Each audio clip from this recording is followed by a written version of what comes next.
Boa noite, gente. Vamos lá. Já passou a primeira prova, já falamos de lógica, já falamos sobre teoria dos conjuntos.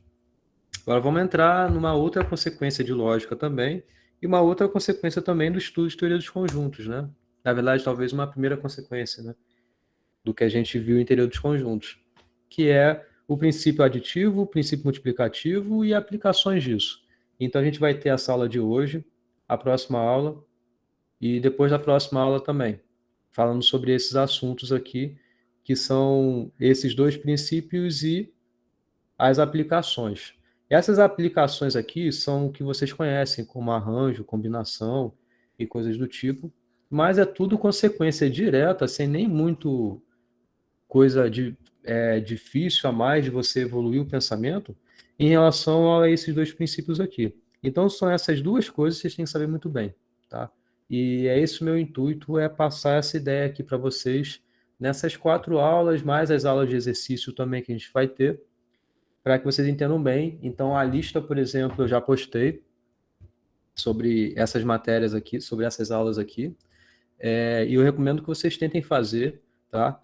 Vocês vão ver que os conceitos se misturam, então utilizar uma combinação, um arranjo, enfim, eles vão estar numa mesma questão aparecendo, né? A gente vai ver exemplos aqui nessa aula também assim, mas é só ter paciência e entender que são pelas restrições que você vai adicionando que esses princípios vão te ajudar a você saber o que vai fazer em cada momento, tá? Então, é fazer por parte. Essa parte da matéria é assim, tá? É fazer com atenção por parte, entender cada momento, cada coisa que você está pensando, para você conseguir obter a resposta correta, tá? Mas vamos, né, falar aqui um pouquinho sobre isso nessa aula de hoje, né? Então, vamos com calma. O que vimos já sobre teoria dos conjuntos foram operações, identidades, cardinalidade, princípio da inclusão e exclusão, e também revisamos um pouco dos conjuntos numéricos, né? Então, o conceito de cardinalidade, em princípio da inclusão e exclusão, eles são muito úteis para o que a gente vai ver aqui, beleza? E por conta disso, nessa aula de hoje, então, a gente vai resolver problemas que buscam obter justamente isso, a cardinalidade de conjuntos. Então, é sobre isso que eu quero falar. É saber determinar tamanhos de conjuntos, números de elementos de um conjunto. E a gente vai ver que esses conjuntos são obtidos por meio de restrições, beleza?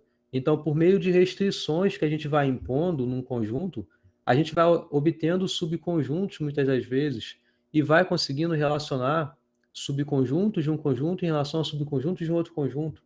E isso muitas das vezes é o que vai implicar a solução do nosso problema. Então, para resolver esse tipo de problema, é o que a gente utiliza, então, dos dois princípios, aditivo e multiplicativo. Tá? É mais ou menos sobre isso que trata a análise combinatória. Beleza? E, claro, consequências desses dois princípios. Né? O princípio aditivo é o PA, né? O princípio multiplicativo é o PM. Tá? Então, vamos lá. Problemas de contagem. Isso é o que a gente vai estar interessado aqui em análise combinatória, que é saber o seguinte.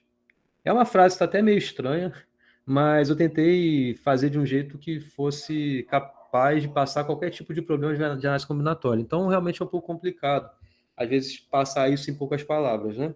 Mas um problema de contagem, a gente trata de objetos, beleza? Então, a gente quer saber quantos são os objetos que satisfazem alguma série de restrições, tá? Então, esses objetos são formados de alguma certa maneira, beleza? Então, dadas essas maneiras, são justamente essas restrições, essas propriedades, essas coisas específicas que definem um conjunto que a gente quer saber qual é a cardinalidade dele, desse conjunto. Ou seja, quantos objetos pertencem a esse conjunto. É esse tipo de problema que a gente está interessado em análise combinatória. Isso aqui é importante para inúmeras coisas em computação. Quando você pensa em análise combinatória, o intuito é você saber como você vai tentar resolver o seu problema. E às vezes o seu problema é, eu quero resolver um problema computacional. Uma das possíveis soluções seria você considerar todos os casos de possíveis soluções e você verificar, eventualmente, qual é a melhor delas, ou qual é a pior delas, ou simplesmente responder quantos são os elementos que satisfazem essa restrição do seu problema. Então, é por isso que a gente estuda isso daqui, para justamente no futuro vocês terem essa visão combinatória para conseguir resolver algum certo tipo de problema. Quando a gente fala em grafos, que é um assunto que vocês não têm nesse curso aqui, mas que vocês podem muito bem estudar, e inclusive a minha área de pesquisa é a teoria dos grafos, então lá o que a gente faz é estudar a análise combinatória, sendo que é estudar a análise combinatória voltado para esse tipo de objetos aí que são os grafos. E com os grafos a gente pode muito bem fazer algoritmos ou conseguir provar propriedade nos grafos utilizando essa análise combinatória que a gente está aprendendo aqui, entendeu? Então, esse assunto é importante para vocês, para que vocês consigam, muitas das vezes, contar coisas, saber quantos elementos satisfazem uma série de restrições. Então, essa é a essência dessa importância aqui, tá legal? Então, vamos aqui o seguinte, essa aula de hoje, tem alguns exemplos, por meio desses exemplos, eu vou conseguir aqui explicar os princípios e as suas aplicações, tá? Basicamente é assim, o intuito dessa aula de hoje. Bom, então vamos para um exemplo. Olha como ele é bem simples, ó. Suponha que tenha entrado em cartaz 3 filmes e 2 peças de teatro. E você só tenha dinheiro para assistir apenas um desses programas. Então, a pergunta que vai sempre ser esse tipo de pergunta que a gente vai estar interessado aqui é o seguinte: quantos são alguma coisa que satisfaz o que eu quero? É sempre esse tipo de pergunta. Em que aqui no exemplo foi quantos são os programas que você pode fazer, né? Você só pode fazer um, mas um dentre quantos? Quantas são essas suas escolhas? Claramente, a gente vê que a resposta para isso é: bom, você tem 5 opções, né? Porque você tem os 5 filmes e tem as 2 peças de teatro. Então, você está interessado em um desses elementos aí. Então, meio como você está pensando na união desses dois conjuntos, de modo que cada conjunto seja quais são os filmes. Cada filme é um elemento do conjunto filmes, né? Ou outro conjunto. Cada elemento desse outro conjunto é uma outra, são as peças, né? É uma peça. Você está interessado em saber quantos são os elementos que estão nessa união, né? Porque você só pode escolher uma. Então você só tem dinheiro para um evento. Então você assiste um filme 1, ou ao filme 2, ou ao filme 3, ou a peça 1, ou a peça 2, certo? Então você só tem 5 possíveis escolhas. Tá claro? Beleza? Então a observação é: uma forma de obter essa quantidade que é pretendida é qual? É listar todas as possibilidades. Concordam com isso? Se você quer saber quantos elementos satisfazem uma série de restrições, você pode simplesmente listar esses elementos. É uma possível solução. Dado que você listou, só depois você contar quantos eram, né? É viável? Não sei. Mas é possível? É possível. Porque dado que você tem os conjuntos, tem os elementos, você está só você só está interessado nessas restrições. Então, quais são os elementos desses conjuntos que satisfazem as restrições que você quer? É um jeito de você obter a resposta. Lista todo mundo e conta quantos eram. Pode falar, Eric.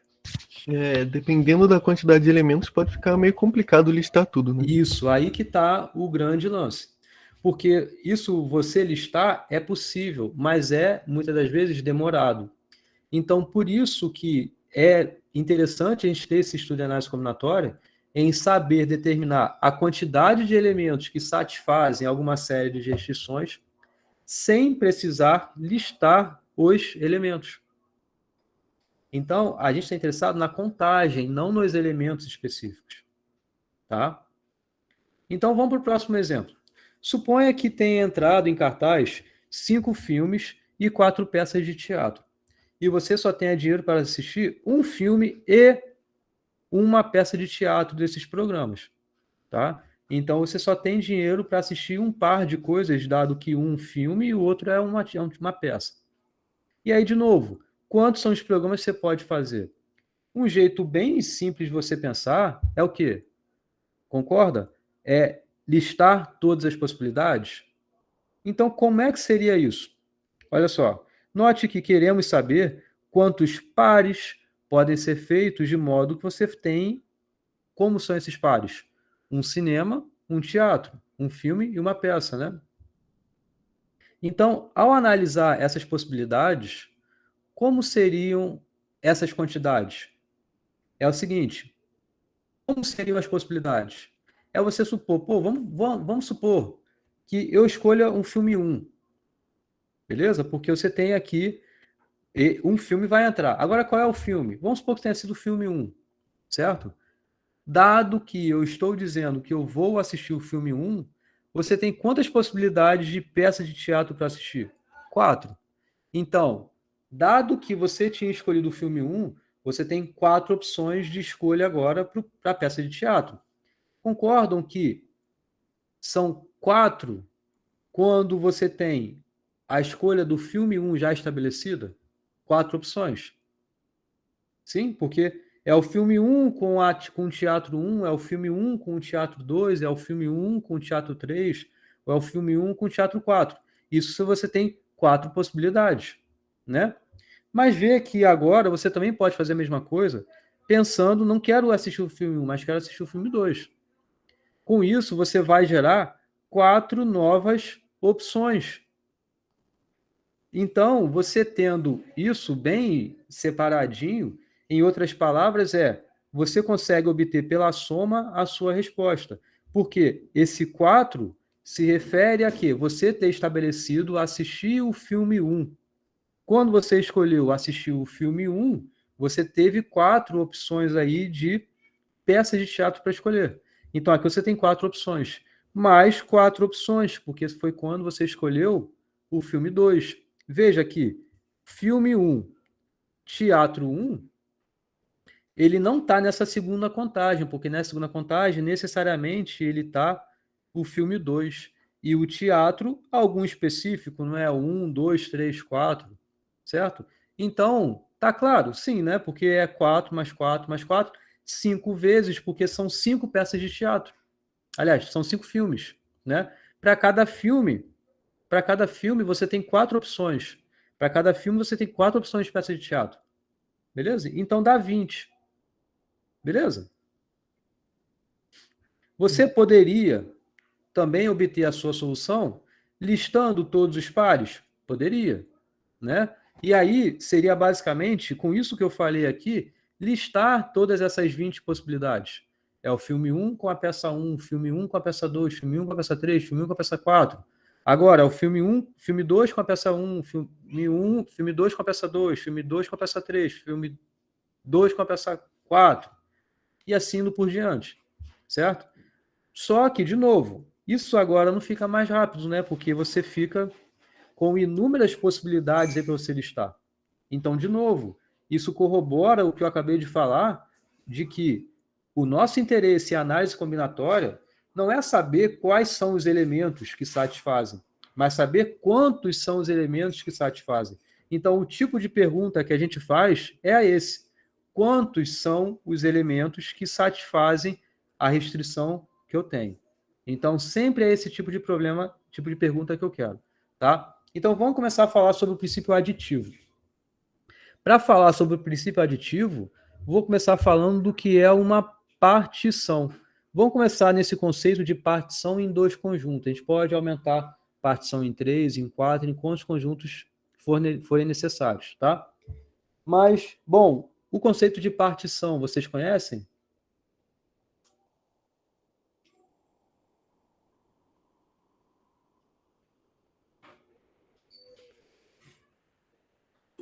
Pode falar, Leandro. Não, esse conceito não tenho lembrado, não. Todos eu conheço, não. Vocês já ouviram esse termo partição em algum lugar? É tipo dividir? Só para Por que você HD. está falando isso? Para HD. Isso, é isso que eu queria que vocês falassem. Hum. O que significa isso daí? Você divide o HD em quantas partes você quiser. Beleza.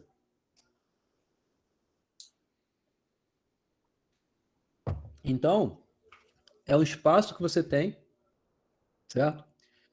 E aí, você quer particionar, então você vai separar, mas de modo bem especial, não é uma separação qualquer, tá? Uma partição tem um erro que geralmente é falado em termos de computação, de informática, que é quando você refere, essa aqui é a minha partição do Windows, minha partição com Linux, por exemplo. Isso está errado. Isso é uma parte da partição. A partição é a separação.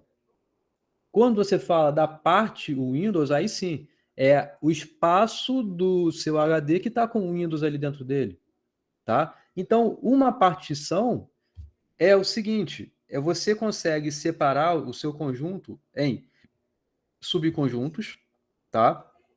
De modo que eles são disjuntos, ou seja, a união é vazia, não tem nenhum elemento que pertence a A e pertence a B ao mesmo tempo, ok? A interseção é vazia.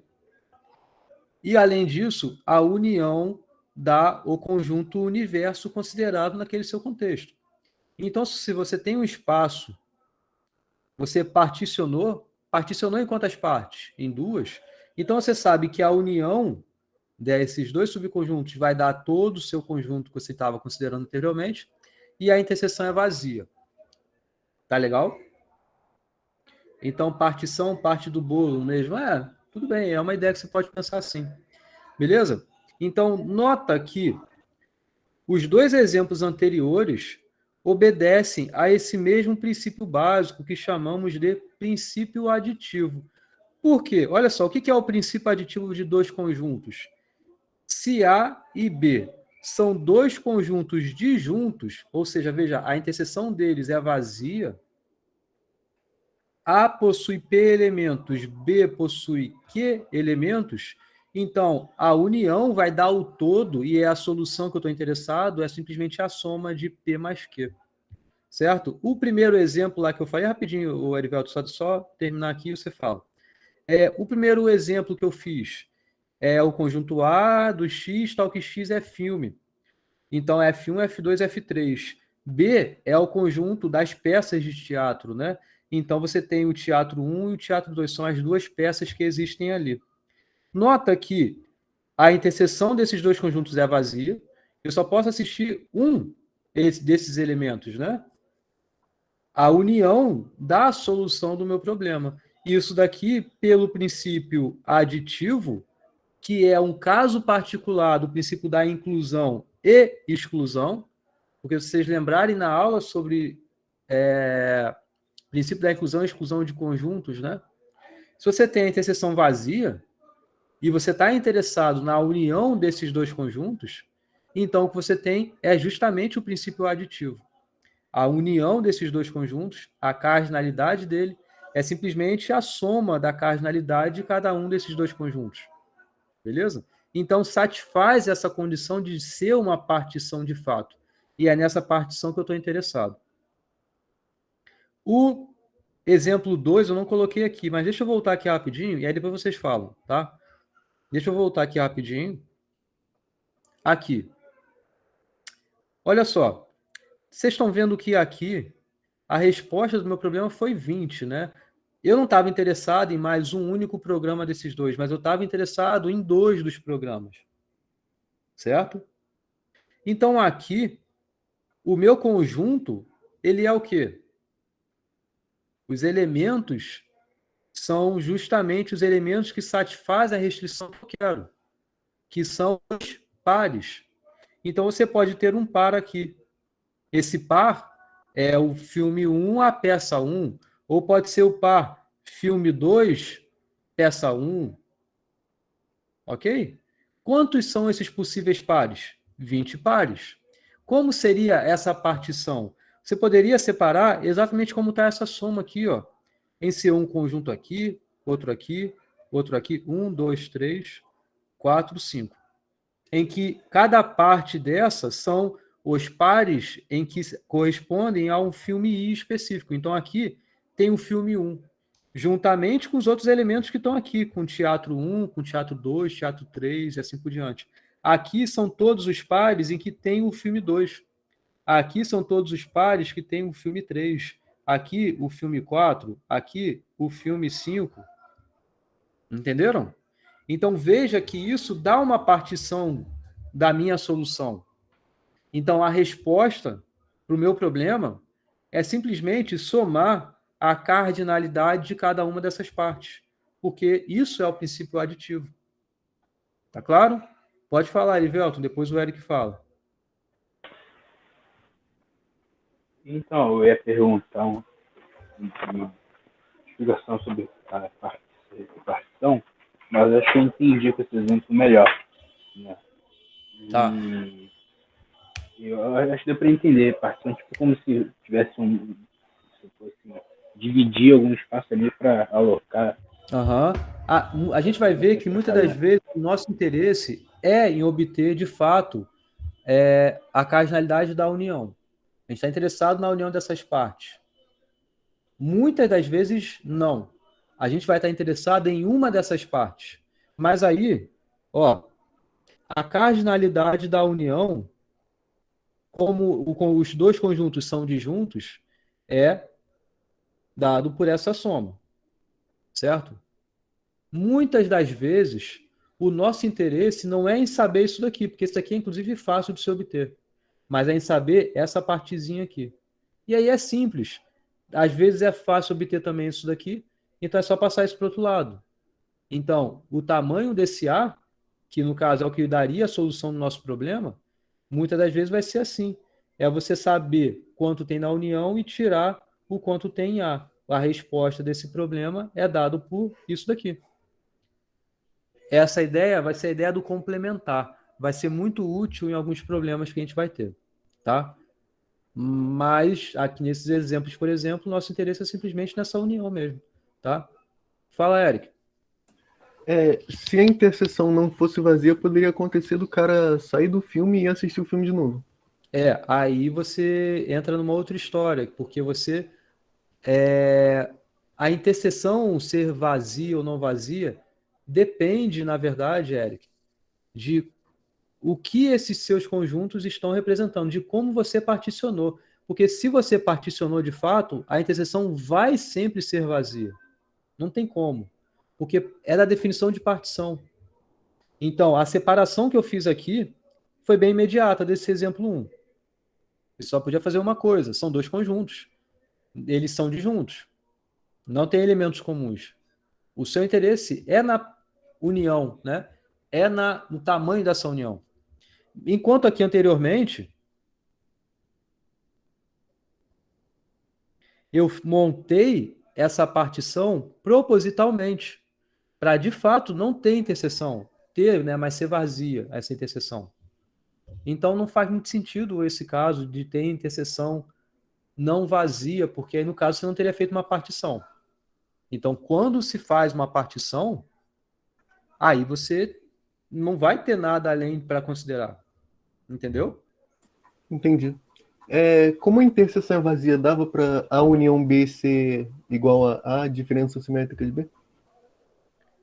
Então, a diferença simétrica é justamente quando você tem a união menos a interseção, então dá na mesma. Tá. Entendeu? Isso mesmo. Bom, então, mas vamos continuar isso aqui e agora ir para o princípio multiplicativo, tá? Então, veja, o princípio aditivo é quando você consegue ter uma partição desses conjuntos, de modo que você vai, para solucionar o seu problema, vai cair num problema desse de saber quanto que é a cardinalidade da união de conjuntos. Isso é o que vai implicar a solução do seu problema. Nem sempre é tão direto. Por exemplo, o segundo exemplo que eu fiz ali, quais eram os elementos? Os elementos é o que eu vou chamar aqui já melhor de uma configuração. Essa configuração para aquele exemplo 2 é um par que satisfaz o que eu quero. É um par que pertence ao conjunto que eu quero. Tá? Mas quando eu estiver falando de princípio multiplicativo, e os exemplos que a gente vai apresentar aqui, essa ideia vai apresentar mais claro. Fala, Paulo. Professor, o universo vai ser sempre bem definido, né? Quando você fala tipo do P mais Q ali, Aí você falou, se eu não tiver o que, eu vou conseguir saber pelo... Já que você falou, na verdade, A e B. Mas aí o universo vai estar sempre bem definido, né? Vai estar. Você vai, caso você tenha montado uma partição, vai ser baseado em subconjuntos que você sabe bem o tamanho. Ou que você consegue saber bem o tamanho. Entendeu? Vamos lá. Princípio multiplicativo. Na verdade, o princípio multiplicativo a gente pode pensar como uma simplificação do princípio aditivo, tá? Então, veja, se um evento A, ou seja, pensa nisso de filmes, por exemplo, né? É um conjunto, esse conjunto A seria o conjunto dos filmes, beleza? Então, ele pode ocorrer de M diferentes maneiras, certo? Ou seja, você tem M filmes ali. E, olha, como o E aparece aqui, e se para cada uma dessas M maneiras possíveis de ocorrer o evento A, ocorrer um outro evento B, de N maneiras diferentes, o que eu estou escrevendo aqui é somente de um jeito diferente o probleminha que eu falei ali das peças de teatro e filmes, certo? Lembram? Para cada filme que você escolhe, você vai passar a ter 4 novas opções ali, que são em relação ao outro evento. Concordam? Concordam? Em outras palavras, é isso que está escrito lá atrás. São 2 eventos, são 2 conjuntos. Conjunto A, conjunto B. Você tem M possibilidades para o primeiro conjunto, você tem N possibilidades para o outro conjunto. Você está interessado em fazer os 2. Um evento de cada. Então, como é que a gente consegue obter a solução desse problema? Vocês lembram que era para cada evento do primeiro conjunto, e, por exemplo, lá atrás, era os filmes. Então, para cada filme, você tinha 4 possibilidades de teatro. E aí você somava, não era? 4 mais 4 mais 4. Quantas vezes? Quantas vezes isso aqui aparecia? 5. Lá atrás eram 5 vezes, isso. E por que 5 vezes? Porque era eram 5 filmes e e 4. para cada filme você tinha 4 possibilidades de escolha de teatro. E o que é isso? É 4 que aparece 5 vezes, ou seja, é 4 vezes 5.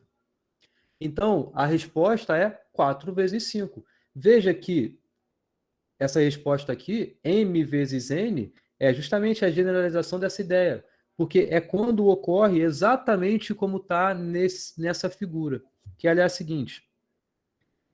Quando você está interessado em fazer exatamente o que eu digo aqui desse segmento. O que é um segmento? É uma configuração, tá? Esse tracejado daqui até aqui. Isso daqui é o quê? O que isso representa para mim, esse segmento? É uma possível escolha de programa que você pode fazer. Aqui é filme 1, teatro 1, por exemplo. É o filme 1 e aqui o teatro 3. Ou seja, cada segmento desse é justamente um elemento, que no caso o elemento aqui é um par, né? É o par, é esse, certo? Então, um segmento é um par, de modo que esse par é um elemento do conjunto que eu estou interessado em saber qual é a quantidade. Ou seja, eu estou interessado em saber quantos são os programas que eu posso fazer. E aqui você tem 2 coisas a fazer. Você tem que escolher um desses elementos que está aqui e depois um desses elementos que está nesse conjunto B.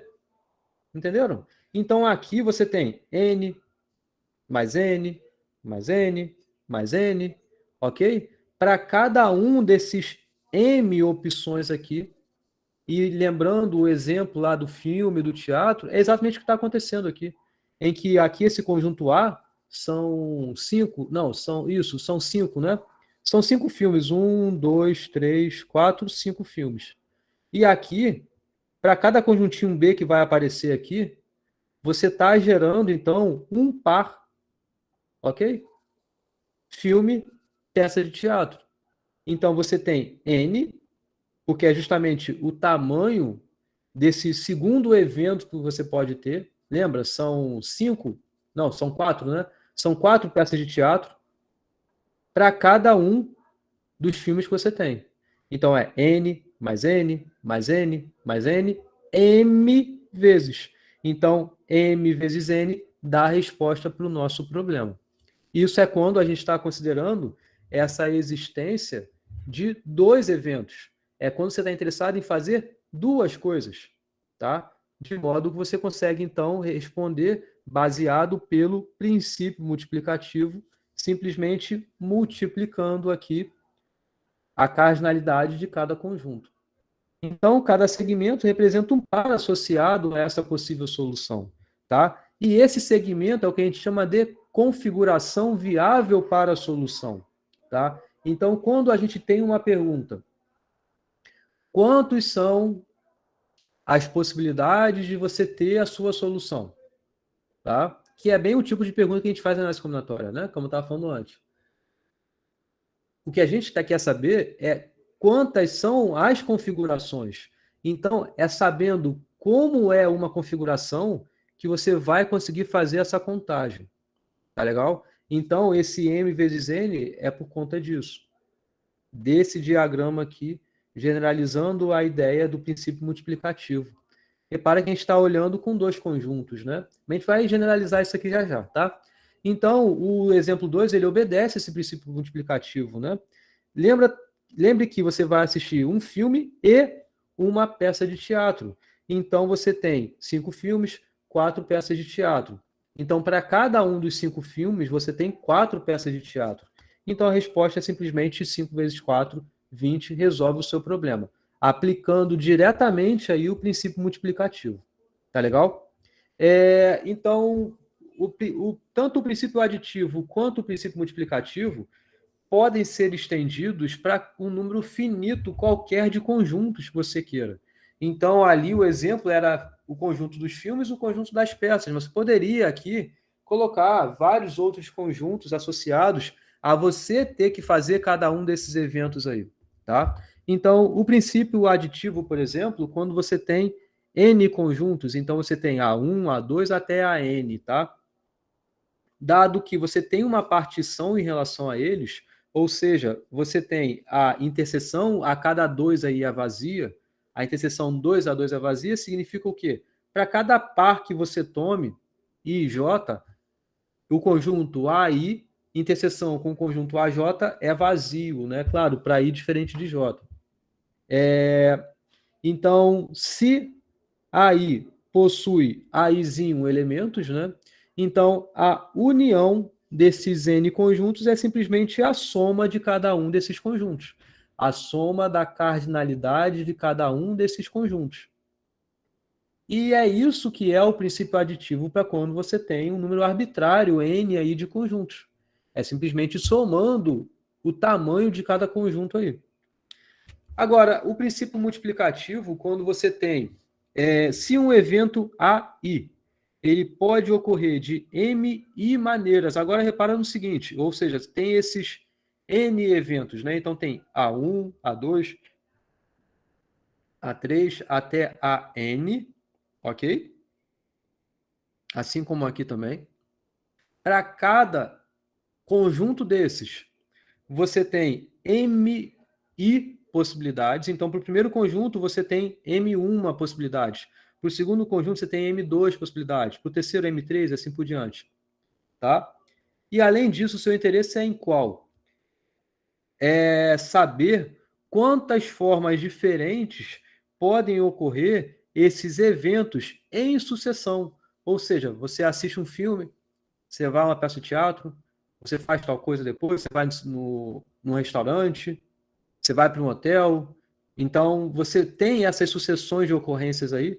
Então, quantas são as possibilidades?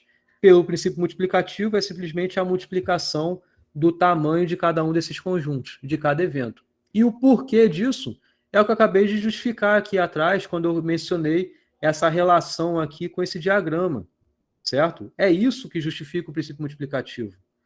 Cada um de um conjunto se relaciona com todos do outro conjunto. e isso você pode ir adicionando novos conjuntos que vão herdar essa ideia em cadeia. Então, aqui você pode ter um conjunto C, com mais vários elementos aqui. Então, é essa multiplicação que vai dar a solução para o seu problema. Com isso entendido, eu vou avançar para os exemplos, tá? Então, vamos ver mais exemplos aqui.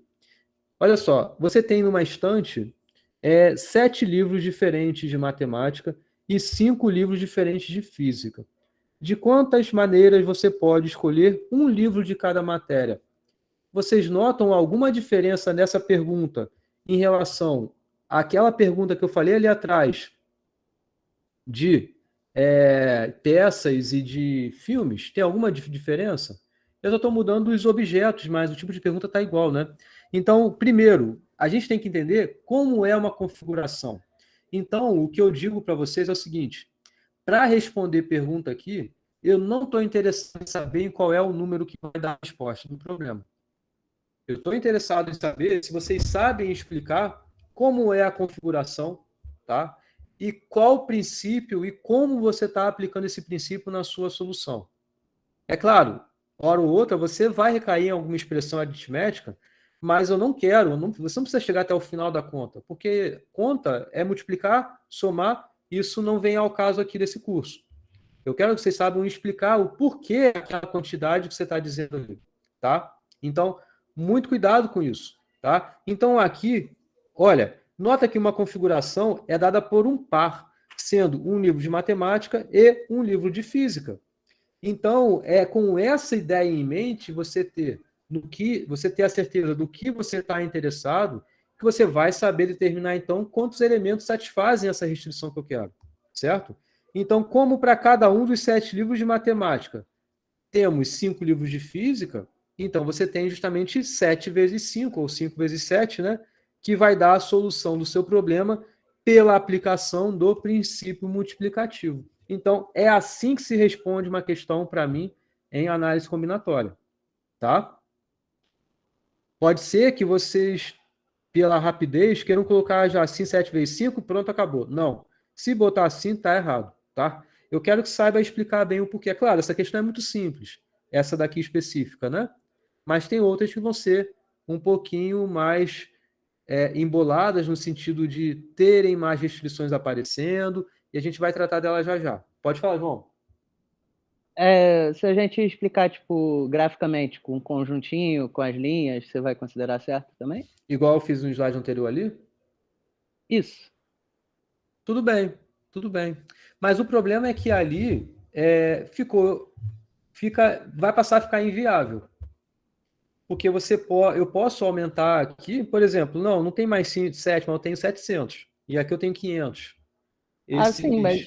tá. Fazer isso que você está sugerindo é exatamente o que eu passei no início, no sentido de falar, você pode listar os elementos que satisfazem, ou seja, você pode listar os pares, aqui nesse caso, que satisfazem o que eu quero. Então, seria, você pode ter o par matemática 1 e física 1, pode ter o par matemática 1 e física 2. Listar todo mundo? Pode, mas vai ficar inviável para depois contar, né? Entendeu? Fala aí, Gabriel. Tipo assim, você consegue poupar se você pensar que para cada 500 livros de matemática, para cada livro de matemática você vai ter 700 de física. Então você vai ter 500 livros de matemática, 700 para cada um, então você vai ter 500 vezes 700.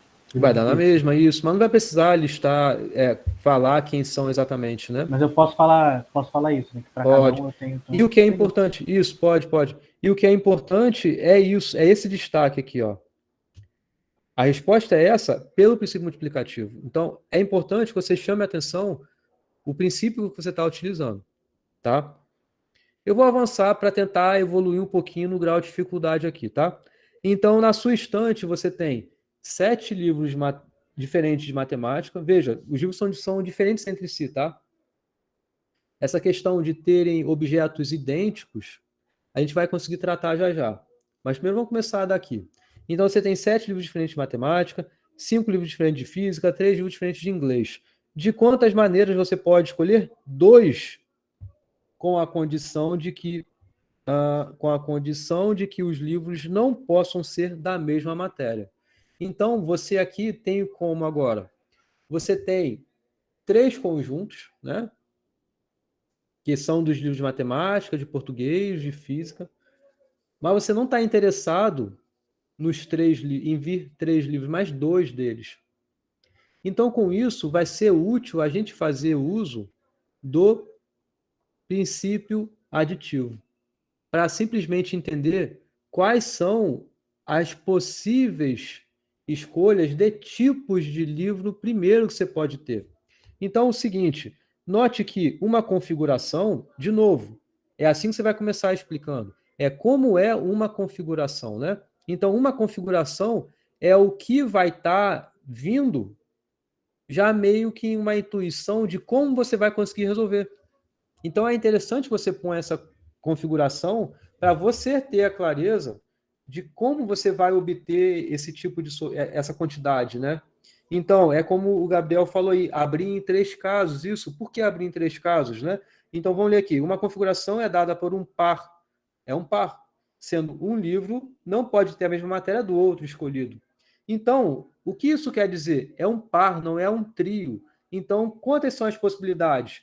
A cada uma possibilidade que você deixa de fora, um tipo de livro que você deixa de fora, você já está dizendo, então, quais são os tipos de livros que você tem para escolher. Então, são esses cada um que você vai tirando, você vai mantendo 2. Então, você fica com exatamente 3 possibilidades. Porque você pode montar, então, uma partição da sua solução da seguinte forma, em 3 partes, de modo que uma parte são os livros de matemática e física, uma outra parte são os livros de matemática e inglês, e uma outra parte são os livros de física e inglês. Sabendo, entrando em cada parte dessa, recai no problema anterior. Porque o problema anterior era esse, você tinha 2 tipos de livro e você queria escolher um livro de cada tipo. Então veja como as coisas se misturam e você consegue resolver o seu problema. Primeiro, é de passo a passo, é com calma, né? Então é separando, tá bom, eu estou interessado em 2 matérias, não nas 3. Sabendo quantas são essas possibilidades, você separa bem o seu universo nessas 3 partes aí no caso, em que aqui então você tem matemática, física, matemática, inglês, física, inglês, certo? Saber contar quantos elementos tem aqui é fácil porque é exatamente o problema anterior. Aqui, a mesma coisa, aqui, a mesma coisa. Meu intuito é nessa soma aqui, então, né? Então, é simplesmente você obter, pelo princípio aditivo, a soma dá a resposta do que eu quero. A soma, de modo que cada pedaço aqui é o tamanho de cada parte, né? Cada parte que satisfaz um caso específico do meu problema. Beleza? Então, observa que cada maneira realmente satisfaz um dos 3 tipos destacados. Além disso, não há maneira que esteja em mais de um tipo apresentado, ou seja, o que a gente tem é justamente uma partição. Certo? O que está dizendo aqui? Se você separou esse conjunto nessas 3 partes, você tendo um elemento aqui, por exemplo, é o livro de matemática 1 e o livro de física 1. Eu sei que isso ele não vai se repetir, nem aqui dentro, e nem aqui, e nem aqui. Então, a seção de fato é vazia. E a solução é dada pela cardinalidade dessa união das 3 partes, ou seja, é o princípio aditivo que eu vou usar, simplesmente porque eu separei todo o meu universo nessas partes distintas aí. Entendeu? E desculpa, Gabriel, não deixei você falar, mas pode falar agora. Eu só queria terminar aqui a explicação. Eu tava esperando. Pode falar. Mas nesse caso a gente não usa os 2 princípios, porque a gente usa o aditivo. Então, o aditivo para juntar os casos totais, mas você usa o multiplicativo para cada caso. Isso, então aqui no caso é pelo princípio multiplicativo cada um deles, né? Então é essa maneira pelo princípio multiplicativo. Pelo princípio multiplicativo, aqui também. Pelo princípio multiplicativo, sim. Tá bom. Mas agora, com isso, você aplica o princípio aditivo. Então, e aí eu consigo você tem a sua solução. Isso aí. Perfeito. Pode falar, Eric. Tem alguma fórmula para fazer isso direto sem ter que dividir? Aí que tá. Eu não quero que vocês decorem fórmula, tá? A gente vai ver várias evoluções e várias consequências disso tudo, tá? Então, pensar em fórmula fica engessado, porque eu posso variar do jeito que eu quiser. E o intuito é esse, eu dificultar cada vez mais, é impor condições cada vez maiores. E aí você tem que saber lidar com isso, entendeu? E é justamente aplicando esses princípios. É separando quando você consegue multiplicar, quando você tem que somar, quando você vai ter que relacionar as duas coisas. Tá? Tá. Mas então, o que eu digo? Olha bem os exemplos, faz com atenção as listas, que aí você vai ganhando mais essa maturidade em como conseguir resolver esse tipo de questão. Tá? Então, vou avançar para um outro exemplo. Quantos são os anagramas que a gente pode formar com a palavra chinelo, de modo que as vogais estejam sempre juntas? Então, primeiro, vocês sabem o que é um anagrama? Tipo, você tem uma palavra específica, aí você faz várias combinações dessa palavra, tipo, mantendo as letras. Eu não sei explicar direito. São Você todas as basicamente palavras. embaralha as letras de uma palavra. Isso. Então, cada embaralho aqui, né? Cada eu não vou falar permutação, porque eu vou falar já sobre isso, mas cada ordem que você pode ter com essas letras, cada nova palavra que você pode formar é um anagrama que você está formando com essa palavra. Fala, Érico. Eu nem tinha prestado atenção nessa parte de anagrama, mas quando você falou chinelo, eu já pensei em chileno. Ah, tá. Tá vendo? É um anagrama que você está formando isso. Mas isso é um anagrama, né? A gente quer formar, a gente quer saber quantos são esses anagramas. É claro, de novo, você poderia listar todas as palavras aqui com essas letras e ia resolver o seu problema, que depois era só você contar. Mas fica inviável, né? Por isso que é interessante você saber como é uma configuração. E aqui, de modo especial, tem que entender isso dessa configuração e mais, aqui eu quero que as vogais estejam juntas. Então, por exemplo, essa palavra, ela nem vai estar, ela nem estaria no meu conjunto de solução, né? A gente tem que entender como é que faz isso. O João, acho que levantou a mão. Pode falar, João. Eu tinha, mas responderam aqui no chat. Eu ia perguntar se um anagrama tem que ser outra palavra, sei lá, legível não, né? Mas Não precisa estar legível, não. Qualquer bagunça que você faz aí é um anagrama desde que tenha o mesmo tamanho, a mesma quantidade de letras, né? E as mesmas letras, né? Tá. Então, a gente vai ter aqui um script para conseguir responder, até para conseguir ajudar a entender como a gente vai saber contar cada parte. Porque pode ser que um problema, quando você encara ele de frente, ele seja difícil, tenha várias restrições. Mas você separando em pedacinhos, fazendo cada momento, cada pedacinho, fica mais simples. E você junta as suas soluções, utilizando os princípios anteriores que eu acabei de falar. Então, vamos lá. Temos 4 consoantes e temos 3 vogais, todas distintas aqui, né? Usamos uma seguinte estratégia que está aqui. Olha só. Com isso, a gente vai conseguir entender como vai ser esse jeito de responder. Olha só, eu quero saber, então, quantos anagramas eu posso formar com essa palavra, de modo que as vogais sempre estão juntas. Vocês não têm uma restrição em relação a essas vogais? Elas têm que estar juntas. Então, é como se fosse um bloquinho unido. Tá? Então, primeiro, o seguinte, faz isso que está escrito aqui. O que significa remover as vogais? Significa que nessa palavra chinelo, as vogais você não está olhando para elas. Você está olhando somente para as consoantes. Vai fazer uma partição, essa então? Palavra. Oi? Vai fazer uma partição, então? Não é exatamente uma partição, não. Partição tem a ver com elementos que pertencem à solução.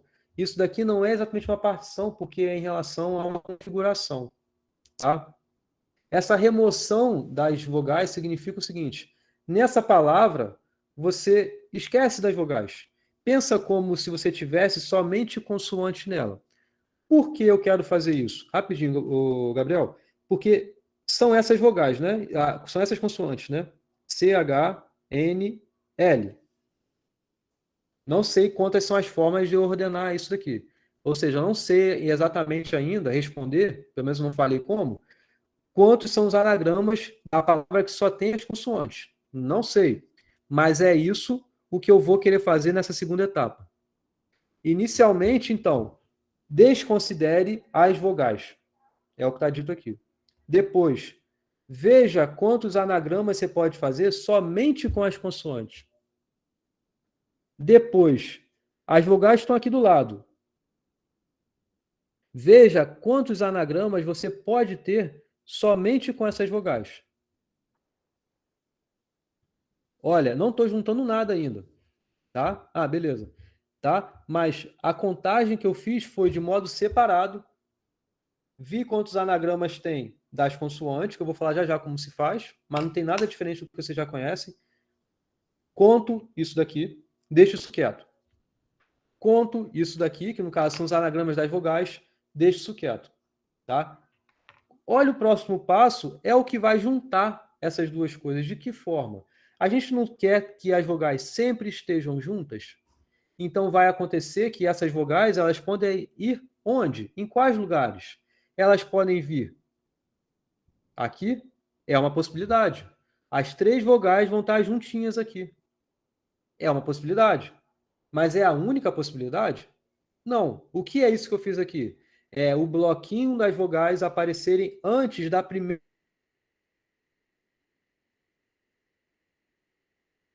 Professor, Ih, você travou. Tá desenho ali na tela. Não, acho que ele não tá ouvindo, não. Eu não sei se ele ouve. Não, então, ele desenha num tablet, eu acho. Tem mais que Aí valer a alternativa, caiu né? o computador. Voltou, professor. Voltei, né? Tá. Beleza. Então, eu estava falando sobre esses modos que você pode juntar o bloquinho das vogais com os anagramas das consoantes. Tá? O que eu estava dizendo é, eu não sei se na primeira posição é o C, até porque você tem vários anagramas em que a primeira posição aqui não é C, mas é o H, é o N, é o L, certo? Quando você conta esses anagramas das consoantes, você tem várias possibilidades aqui de sopa de letrinha entre essas consoantes, tá? Mas o ponto é, quando você pega as vogais e passa para cá, você tem quantas possibilidades de inclusão de vogais aqui? 1, 2, 3, 4, 5. O que significa isso? Significa que o bloquinho das três vogais podem vir antes da primeira consoante, ou eles podem vir entre as duas primeiras consoantes, entre essa segunda e a terceira consoante, ou entre a terceira, essa e essa, ou após essa. As três vogais vão estar juntas, mas vão estar aqui, ou aqui, ou aqui, ou aqui, ou aqui. Entenderam? O princípio multiplicativo vai ajudar pra cacete a gente fazer isso. Quando a gente quer juntar essas restrições. Como? Olha só. Primeiro, entender esse script aqui? Sim? Sim. Tá. Então, com esse script, vamos entender, esmiuçar melhor o que quer dizer cada coisa e como obter a solução para cada uma dessas coisas, tá? Então, ao remover as vogais, a gente quer saber quantos anagramas existem com as 4 consoantes. Então, veja, como é uma configuração? Como é uma configuração? De modo que a palavra só tenha consoantes. Uma configuração é uma palavra de 4 consoantes distintas. Então, para a primeira posição, você tem 4 possibilidades. Para a segunda posição, você vai passar a ter 3 possibilidades. Ok? Para a terceira, você vai passar a ter 2 possibilidades. Para a quarta, você vai passar a ter 1 possibilidade. Fala, Eric.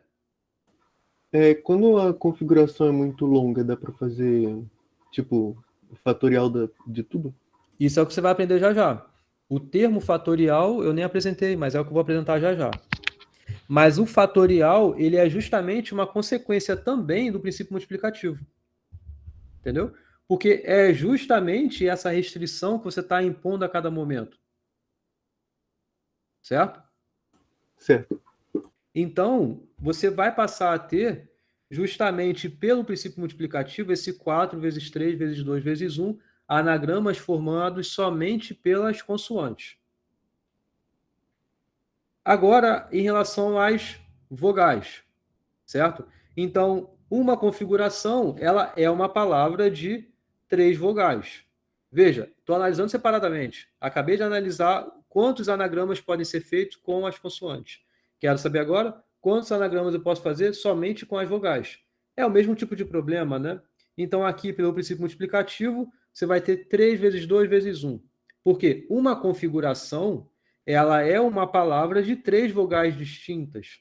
Então, o que você está olhando é o seguinte, no conjunto que você tem de possibilidades, você colocando alguém na primeira posição, necessariamente você vai ter criado um novo conjunto agora com exatamente um a menos de elemento. E aí você tem mais essa quantidade de possibilidades aí. Então, por isso que do 4 vai para o 3, e depois vai para o 2, depois vai para o 1, e aqui a mesma coisa. Tá?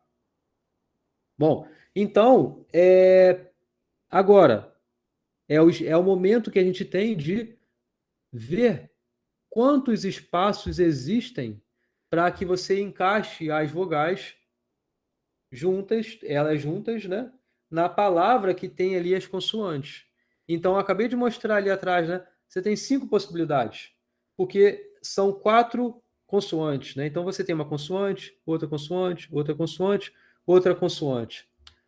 O bloquinho das vogais vão entrar aqui, ou aqui, ou aqui, ou aqui, ou aqui. Ou seja, 1, 2, 3, 4, 5. Sempre um a mais, né, em relação à quantidade que você tinha. Tá? Então, você tinha 5 possibilidades. Beleza? Então, pelo princípio multiplicativo, você tem essa resposta aqui. 5, por conta desses 5 espaços que você tem.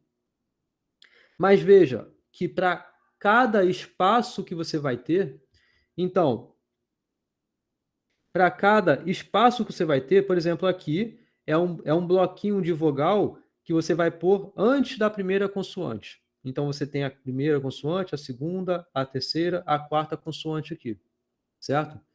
Então, você tem 5 possibilidades, né?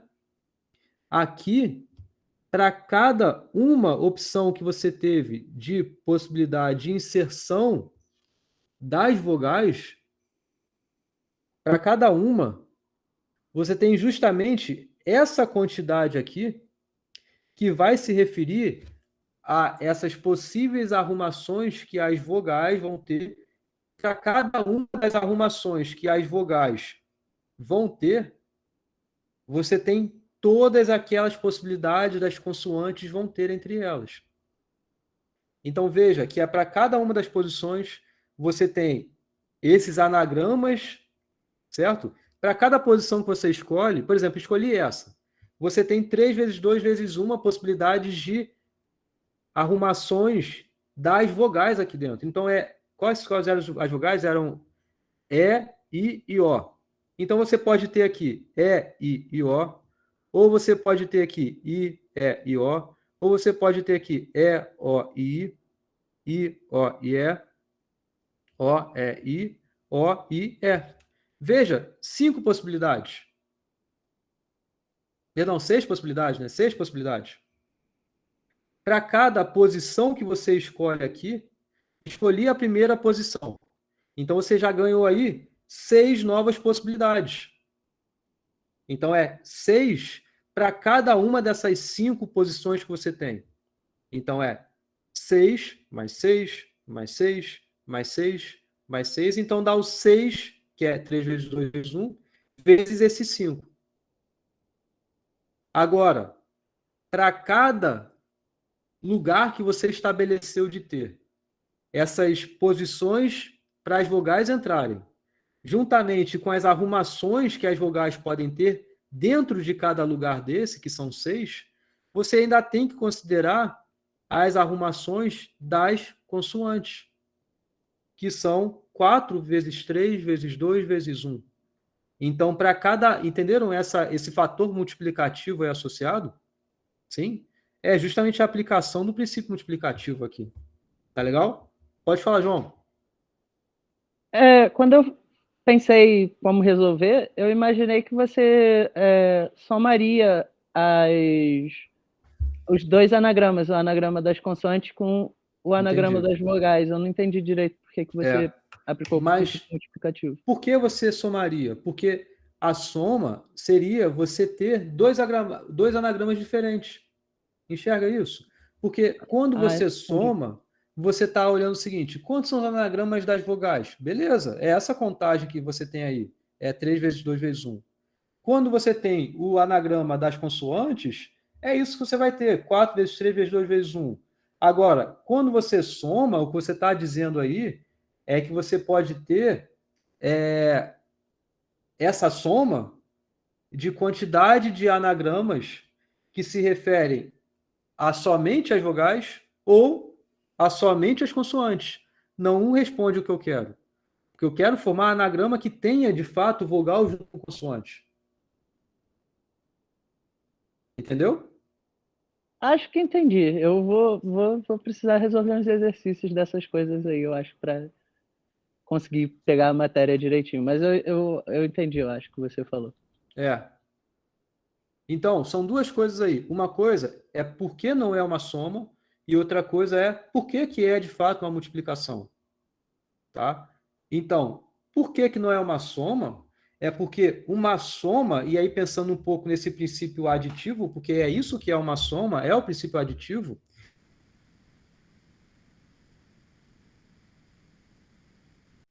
Ih, travou. Caiu de novo. Voltei, né? Voltou. Voltei. Tá. Então, quando você pensa em princípio aditivo e você somar essas possibilidades, é como se você tivesse aqui um conjunto em que aqui tivessem todos os anagramas das vogais. Tá? Aqui são todos os anagramas das consoantes. Essa soma dá o quê? São as possibilidades de você ter anagramas somente com consoantes ou somente com vogais. É exatamente o mesmo tipo de problema de você escolher um programa para você ir dentre os filmes e as peças de teatro. Você vai somar. Mas não é isso que eu quero, entendeu? Porque eu quero formar. Isso daqui seria uma configuração E, I e O. E aqui seria uma outra configuração. C, N, L e H, por exemplo. Isso daqui. Isso daqui, realmente, ele é um elemento do meu conjunto de solução? Somente esse trio aqui, não. Porque E e O não é um anagrama da palavra chinelo. Assim como C, N, H, L não é um anagrama da palavra chinelo. O que é o anagrama da palavra chinelo é quando você tem as duas coisas juntas. Então, é quando você tem um E e O, e depois aqui, por exemplo, um C, e aqui, sei lá, um N, e aqui um L, e aqui um H. Então, isso daqui sim é o anagrama da palavra chinelo. E é isso que a gente está contando aqui. Entendi. Acho que agora desenhando ajuda. E só para reforçar um pouco do porquê, de fato, isso é uma multiplicação que a gente vai fazer, não é uma soma, eu acabei de explicar. Não é uma multiplicação, então isso aqui não é, né? E ele é uma multiplicação parecido com o que eu falei aqui, ó. Talvez eu tenha falado um pouco rápido, mas é o seguinte: o que são essas bolinhas aqui? São as consoantes. Isso, seriam meio que as consoantes.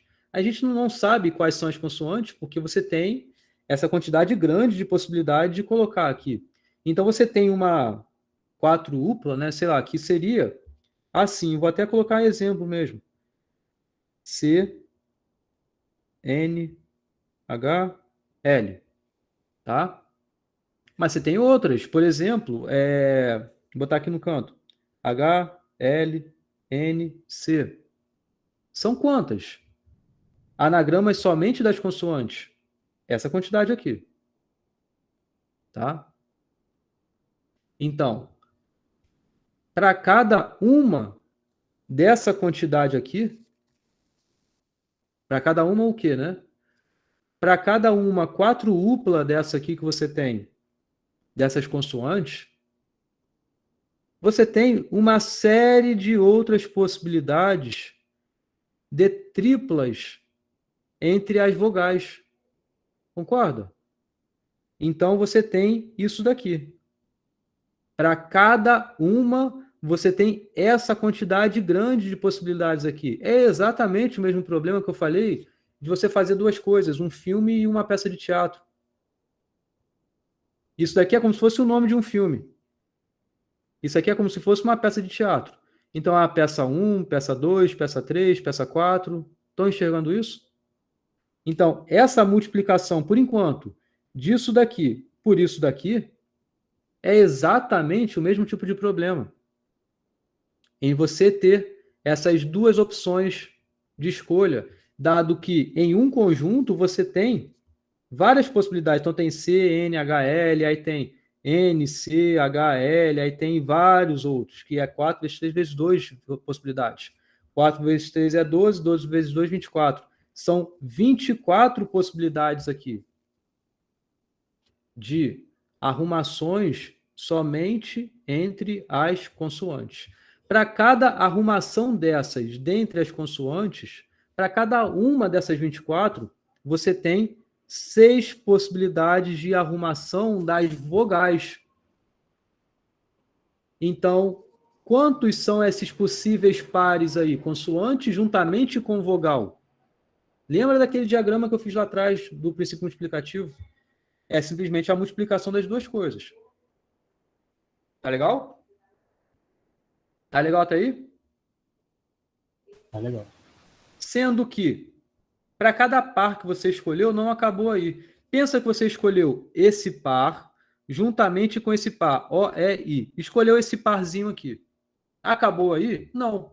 Porque para cada um desse par, você tem 5 possíveis lugares para encaixar essa tripla de vogal. Então, ela pode vir antes da primeira letra, entre a primeira e a segunda, entre a segunda e a terceira, entre a terceira e a quarta, ou após a quarta. Então, para cada uma possibilidade dessa quantidade grande de pares aqui, consoantes com vogais, você tem 5 possibilidades de escolha para você encaixar as vogais entre as consoantes.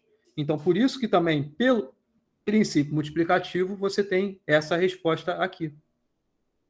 Fala, Gabriel. Então, basicamente é um princípio multiplicativo porque para cada possibilidade de um conjunto, eu tenho todas as outras possibilidades de outro conjunto. Isso. Eu divido em Isso. 3 conjuntos. Conjunto dos espaços, das vogais e das consoantes. Por exemplo.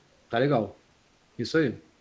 E aí, tipo assim, a minha resposta final, tipo assim, cada resposta, cada anagrama, vai ser formado pelo anagrama das vogais, o anagrama das consoantes e a escolha de onde eu vou botar essa palavra. Perfeito. Isso aí. Tá bom. Exatamente. É um jeito de pensar também. Uhum.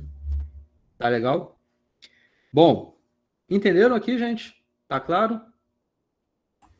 Não tinha entendido muito bem porque você tinha falado alguma coisa de soma, ali onde está a multiplicação dos dois anagramas, mas já entendi.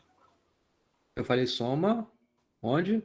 Ali onde está a multiplicação dos dois anagramas, eu acho que você falou soma alguma hora, eu fiquei meio confuso. Não, o que eu falei é por que não é uma soma? Ah, tá. E aí foi respondendo o que o João falou, né? Que no caso ele teria pensado com uma soma, somar essas quantidades aí. Aí eu falei, então são duas coisas que ele tem que entender. Por que não é uma soma? Por que eu não tenho que somar isso com isso? Aí foi o que eu expliquei aqui nessa separação dessas partes, o que seria uma soma. Depois eu fui explicar o porquê que é uma multiplicação. Se eu falei soma nesse momento, foi simplesmente por erro na hora de falar, tá? Mas você consegue entender o porquê que é uma multiplicação, ou Eric? Sim, sim. Tá legal. Então vamos para o próximo exemplo. De quantas maneiras podemos distribuir N objetos diferentes em duas caixas diferentes, de modo que nenhuma caixa fique vazia? Tá? Então os objetos são diferentes lá. Esse interesse aqui é um pouco saber na quantidade, tá? Na quantidade de bolas, objetos, né? Objetos que vão estar dentro dessas caixas. Então, como é uma configuração aqui? Uma configuração pode ser separada da seguinte forma. A. Uma caixa possui todos os objetos. Ou B. Nas duas caixas há objetos. Então, cada possível distribuição satisfaz um desses dois conjuntos aí. Concordam?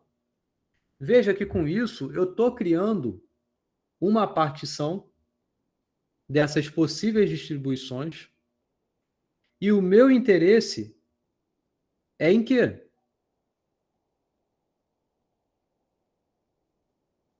É na união disso? Você vai somar, né? Mas eu estou interessado de fato nessa soma? É porque, tipo assim, primeiro, para fazer essa questão, eu ia pensar em acabar com a restrição. Então, tipo, eu ia ter que colocar um objeto em cada caixa, pelo menos. Por exemplo, seria um jeito de pensar nisso e resolver. Eu acho que Mas facilitaria aqui, o problema. com esse pensamento aqui, eu acho que ele fica mais fácil. Porque, primeiro, Uma caixa não pode ter todos os objetos. Porque ele aí que quer que tá, nenhuma fique desse vazia. conjunto você tem que remover essa quantidade. Ah, tá, entendi. Entendeu? Então, primeiro, A e B, vocês concordam que separa, ou seja, particiona bem as possíveis distribuições dos objetos entre as caixas? Porque você tem dois possíveis tipos. Ou com essa distribuição, todos os objetos vão estar numa mesma caixa, é a opção possíveis distribuições que você vai ter, ou você vai ter objetos que vão estar nas duas caixas. Tá? Mas olha só, pelo princípio multiplicativo, essa soma desses dois conjuntos dá, de fato, então, o número das distribuições dos N objetos. Mas não é nisso que eu quero. Tá? Mas a gente vai conseguir, talvez, de um jeito mais simples, porque, olha só, suponha uma caixa seja rotulada por C1, tá? E a outra caixa seja rotulada por C2. Dado que a gente tem esses objetos distintos, vocês concordam que essa distribuição poderia ser simplesmente vista por essa configuração, que é uma atribuição de rótulos a esses objetos? Então, aqui você tem o objeto 1, o objeto 2, o objeto 3 e assim por diante. Então, uma configuração é uma atribuição de rótulo em relação a essas caixas. Então, aqui, por exemplo, eu escolhi colocar esse objeto na caixa 1, escolhi colocar esse objeto na caixa 1, escolhi colocar esse objeto na caixa 2 e assim por diante, certo? Tudo bem, né? Vocês estão vendo que a gente está aqui colocando essas duas possibilidades para cada objeto distinto que existe aqui? Tipo fazer parte disso, isso. Tipo fazer parte de um conjunto ou N. Isso aí. Então, o que de fato a gente tem? Como cada objeto pode estar em duas possíveis caixas, né? Pelo princípio multiplicativo, 2 elevado a n, porque você tem duas possibilidades para cada objeto.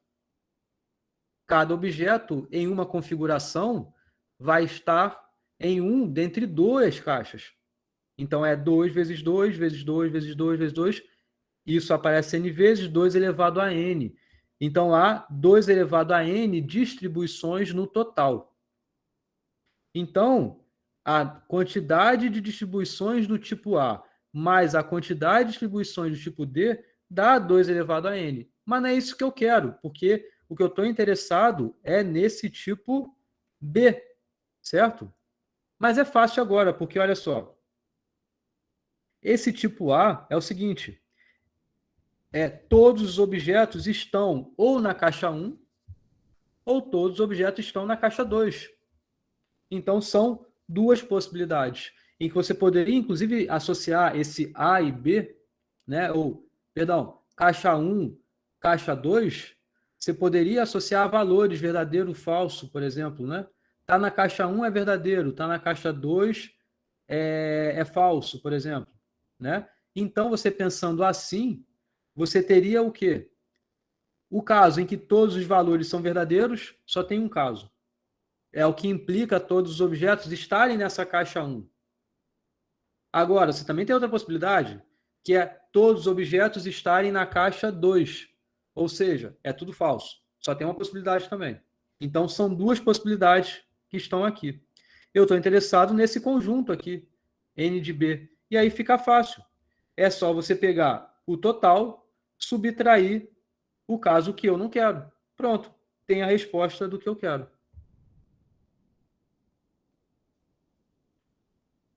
Quem não... Eric, pode falar, Eric.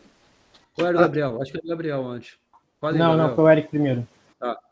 É que eu não tinha entendido esse A, porque no enunciado tá dizendo que nenhuma pode ficar vazia, né? Mas aí agora que você explicou esse finalzinho, eu entendi. Isso. Então, com essa ideia de pensar num complemento, muitas das vezes vai ser bom para a gente. Porque um outro jeito de pensar poderia ser uma reescrita desse enunciado, né? É pensar em que você tenha objetos. É assim, na caixa 1 tem pelo menos um objeto e na caixa 2 tem pelo menos um objeto. Então, cada caixa tenha pelo menos um objeto, certo? Então, acaba que você pode ter um objeto, 2 objetos, 3 objetos, assim por diante. E como é que fica essa relação?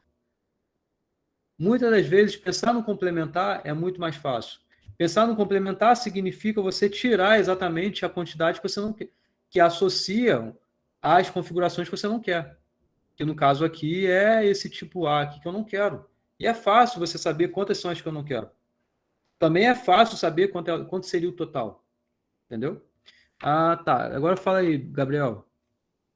Você fez tipo, todas as maneiras possíveis de distribuir e depois tirou as maneiras que você não queria, né? Isso aí. O que eu pensei foi em preencher tipo, as duas caixas. Aí, tipo, para a primeira caixa eu teria N opções. Para a segunda caixa eu teria N menos uma. E me sobrariam N menos 2 objetos para distribuir nas duas caixas de forma aleatória. Mas como seriam essas formas aleatórias? É essa quantidade que você tem que Aí, saber dizer. exemplo, N menos, ia ser para cada objeto, ele pode estar na caixa 1 na caixa 2. Aí ia ser N menos 2 elevado a 2. Não, 2 elevado a N menos 2. Perdão. Ah, tá. 2 elevado a N menos 2 elevado a N menos 2 multiplicado por N vezes por N e depois por N menos 1. Dá a mesma coisa. Entendi. Mas você vê, às vezes você tentar listar todas essas possibilidades fica mais... Não, porque nesse caso dá para fazer. Tem casos que isso fica bem mais difícil. Você tirar... É bem mais simples você tirar o que você não quer. Entendi. Ainda assim, nisso que você falou. Você vê como fica uma contagem maior, né? Fica uma expressão um pouquinho maior. Uhum. Mas é que eu consigo... Quando eu acabo fazendo dessa forma, pode acontecer, pelo menos comigo é sempre assim, eu esquecer a restrição. Então eu sempre tento acabar com a restrição para poder resolver o problema. Por isso que é bom você ter, de fato, um bom entendimento dessas configurações. Sim. Então, de modo inicial, você poderia já começar explicando o que você quer. Você quer, dado essas duas possibilidades de partes que tem para distribuições de modo genérico, você quer tirar uma delas para justamente se encaixar na restrição do seu problema. Então, aí você não se perderia. Tudo bem. O Paulo, acho que quer falar também, né, Paulo? Não, é isso que você acabou de falar aí, que mesmo no enunciado está falando para não considerar que nenhuma fique vazia, você considerou ali, mas é isso que você falou, no início você considera todas as configurações, independente do enunciado. Porque você tem que entender o que você não quer, para você remover quando você pensa nesse caso aí. Então esse é um bom caminho, uma questão, acho que todos os tipos de questões desse tipo aí, você começar pensando no todo antes de olhar as restrições, né? É difícil falar em regra, mas é bom ter esse entendimento, sim, sobre como é o todo, para ver se facilita na hora de montar a resposta. Questões que envolvam pelo menos, se tem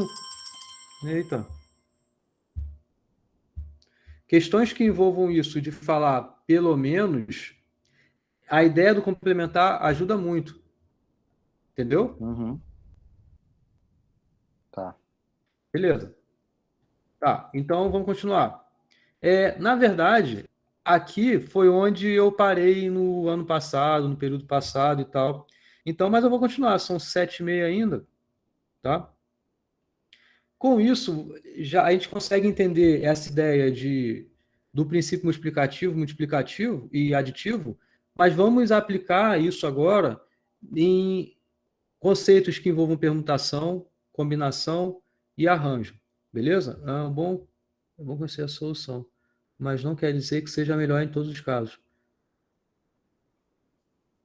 Isso, enfim, não tem regra, né? Não tem regra dizer que, é sempre assim é o melhor, ou sempre assado é o pior. Não tem isso. Existem modos de pensar diferentes, que, às vezes, inclusive, o dizer ser mais fácil ou mais difícil também é pessoal, né? Para mim pode ser mais fácil, para você talvez mais fácil seja outro jeito, né? Então, isso não existe, né? Ser o melhor, o pior, são só jeitos diferentes de pensar a mesma coisa, tá? Fala, Yari. Tipo, isso que você vai passar agora é basicamente o que já deu naqueles outros exercícios, né? Só que de maneira mais rápida. Como se aquilo que tivesse antes fosse uma... Esqueci o nome agora. Demonstração. Não, vamos com calma. Vou com calma. Vou comentar sobre essa aplicação, né? Em que essa específica aqui é o que a gente conhece como permutação. Mas vamos chegar lá e entender o que de fato é uma permutação, tá? É para resolver esse tipo de problema aqui. De quantas formas podemos organizar, por exemplo, 4 pessoas em uma fila? Como é uma configuração aqui? Uma configuração é uma sequência de 4 pessoas em fila, certo? Então, você tem, pelo princípio multiplicativo, 4 vezes 3 vezes 2 vezes 1. E está claro por quê, gente? Como seriam aqueles diagramas que eu fiz lá atrás? Para a primeira pessoa da fila, você tem 4 opções de pessoa. Aí na segunda pessoa, como já foi usada uma, tem 3. E por aí vai. Mas como é que seria naquele pensamento que eu fiz lá de filme, cinema? Seria o primeiro conjunto com 4, depois o outro com 3, depois o outro com 2, depois com 1. Então, beleza, aqui tem 4 elementos, né? Aí, para cada um que você escolha, você passa a ter um outro com 3, que são justamente com esses elementos que não estão aparecendo aqui, eles vão vir para cá, né? Isso. Né? Então, você vai ter isso. E aqui depois, 2, né? E para cada um você vai ter que fazer isso, né? Ok? Então, dá justamente essa contagem aí. Bom, de modo geral, se você tem agora não mais 4 elementos, mas são N elementos, você quer saber de quantas são as formas de você organizar esses N elementos? Qual é a resposta para isso? De modo genérico, é isso. N vezes N-1, vezes N-2, e assim por diante até 1, certo?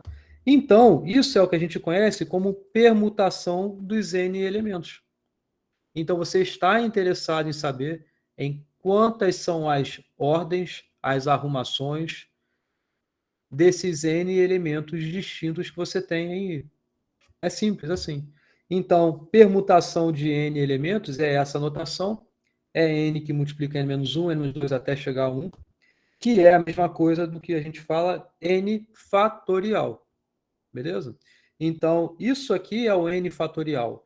N fatorial é o número de arrumações, o número de permutações de N elementos distintos. Beleza? Então, retornando ao exemplo lá de trás, né? Qual é esse exemplo aqui? É aquele lance de formar as vogais com as consoantes e encaixar, né, dos anagramas da palavra chinelo. A gente organizou as vogais de 3 formas, na verdade, 3 fatorial, né? 3 vezes 2 lá, para arrumar as vogais, é 3 fatorial. As consoantes, 4 fatorial. E então a resposta é 5 que multiplica a permutação de 3, que multiplica a permutação de 4. Certo? É 5 vezes 3 fatorial vezes 4 fatorial. Beleza? Isso é uma permutação. É quando você quer saber quantas são as formas de você ordenar os N elementos. Você tem um conjunto com N elementos e você quer saber como você pode ordenar esses N elementos. N para N. Tá legal? Simples assim. Vamos avançar. Eu vou até o final. Então, a ideia dessa aula é falar de modo bem geral dessas coisas, passando assim esses exemplos, e a gente vai conseguir aplicar de modo bem mais complexo nos exercícios. Primeiro tem que ter um entendimento a grosso modo, a alto nível de cada uma dessas coisas e o que cada uma dessas coisas se representam para a gente, tá? Entenderam o que é permutação? É sempre quando você tem N elementos, você quer saber quantas são as formas de ordenar os N elementos. É isso. Beleza? E veja naquele exemplo que eu fiz lá, usei esse conceito de permutação em 2 lugares, numa mesma questão. Não tem nenhum problema. Posso embaralhar, colocar do jeito que eu quero, cada vez dificultar mais, adicionando mais restrições e impondo mais permutações aí, por exemplo. Tá? Vou passar adiante. Então, arranjo tem aqui uma ideia um pouco diferente. Esse nome, arranjo, assim como o nome permutação, assim como o nome combinação, ele tanto faz. Você não precisaria saber esse nome, tá? Ainda assim, vocês são capazes de fazer esse tipo de questão por conta do entendimento do que é o princípio multiplicativo e aditivo, né? A ideia do princípio multiplicativo foi que a gente conseguiu justificar o que é uma permutação. Sem precisar saber, a gente conseguiu fazer. Tá? Agora, vamos olhar esse lance de arranjo. É o seguinte, é quando você tem N elementos e você está interessado ainda na ordem deles, mas não de todos os N, mas de um pedaço eventualmente menor. Então, é sempre esse tipo de problema. Então, olha só, de quantas formas podemos organizar um pódio, né, de 3 pessoas numa disputa envolvendo 8 competidores? Então, como é uma configuração? Uma configuração é uma sequência de 3 pessoas, escolhidas em ordem dentre 8. Então, de modo que a primeira pessoa, para chegar em primeiro lugar, ele não pode, você tem 8 possibilidades, para o segundo, 7, para a terceira, 6. Pelo princípio multiplicativo, você tem essa resposta. Concordam? Que isso dá a resposta para o meu problema? Sim? Sim. Acabou. Isso é o arranjo. Porque, olha só, qual é o nosso interesse? É você fazer a permutação de todos os elementos. Mas você está interessado na ordem de todos os elementos? Não. Você só está interessado na ordem dos 3 primeiros. Então, meio que você remove essas possibilidades das ordens dos outros 5 que restaram. Você não está interessado nisso. É só na ordem dos 3 primeiros.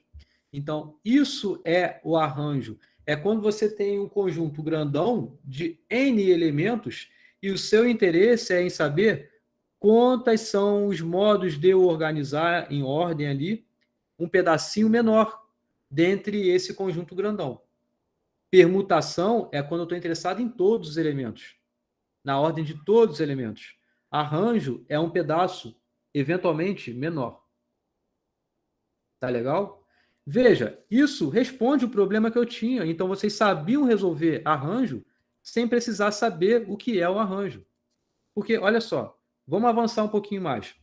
De modo geral, quando queremos saber, olha, o tipo de problema, quantas são as arrumações de K objetos dentre N objetos distintos em ordem, resolvemos da seguinte forma, N fatorial que divide N menos K fatorial. Entenderam por quê? Porque N fatorial é como se você estivesse aqui, ó, ordenando, sabendo a permutação dos N elementos. É o que está no numerador. Mas o seu interesse não é em todo mundo. Então, todas as ordens que você pode ter dos 5 que restaram, meio que você pode jogar fora. Ou seja, como você vai jogar fora aritmeticamente falando? Ó, é separando. Ó, o que é n? 8 menos 3, 5. Então, você tem aqui 5 fatorial que você vai cortar com o numerador, porque você não quer saber deles. Você está interessado na ordem desses 3 aqui primeiros. Entenderam? Então, isso é o que justifica a fórmula de arranjo. Então, de modo geral, se você tem o número de... Você quer saber o número de arrumações de K objetos dentre N objetos distintos, é justamente o arranjo de N tomados K a K. Então, essa é a contagem que a gente faz para conseguir resolver esse tipo de problema. Entenderam?